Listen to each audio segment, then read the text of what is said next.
خطر بقى السؤال اللي جاي ده. لو البنت عايزة تتحجب بس أهلها مش راضيين، تعمل إيه وهي متضايقة وعايزة تتحجب؟ يا أهل البنت اللي عايزة تتحجب، انتوا مش حافظين لا طاعة لمخلوق في معصية الخالق.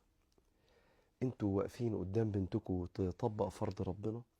لو يا أهل البنت انتوا مش عارفين ان الحجاب فرض، أرجوكم روحوا انتوا وبنتكم عند العالم اللي انتوا تختاروه، بس المهم يبقى عالم. أي عالم، أي عالم في الأزهر اختاروه وروحوا اسألوه الحجاب فريضة ولا لأ، بس اختاروا عالم.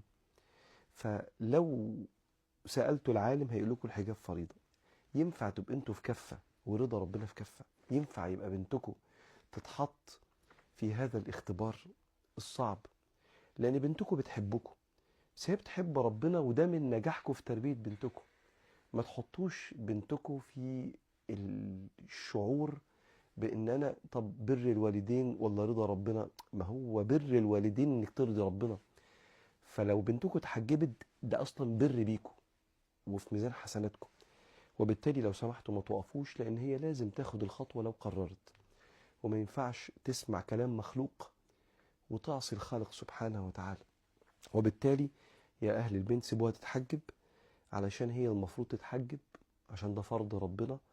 ولا يستطيع مخلوق انه يحرم مخلوق من تنفيذ فرض ربنا سبحانه وتعالى. ولا تقفوا لها في طريق ربنا، علشان ما يجيش واحد يأسيها عليكم ويكلمها بالدين، وسيبك من ابوك وامك وما لهمش طاعة عليكي، فيخرجوها عن طوعكم. وانتوا ما تستاهلوش كده. انتوا تستاهلوا ان هي تبقى في كنفكم، وهي في كنف ربنا في كنفكم وحضنكم. وما تسيبوهاش لحد يبقى عنده منطق، حتى ولو منطق خاطئ، ان هو يعصيها عليكم. احنا مش عايزين نعصي البنات على اهاليهم، لكن في نفس الوقت مش هينفع نعصي البنات على ربنا عشان الاهل. فلو سمحتوا سيبوا بنتكم تنفذ فرض ربنا، ولا طاعة لمخلوق في معصية الخالق. ولو سمحت يا ايتها البنت، البسي حجابك بأدب، بدون صدام مع الاهل، وبحب، وبشيء من التواضع والخضوع بين ايديهم. مش ايه وانتوا كده ضد ربنا وبتعادوا ربنا. بلاش كلام قوي، وخليكي كده بهدوء. لكن مبروك عليك الحجاب ان شاء الله.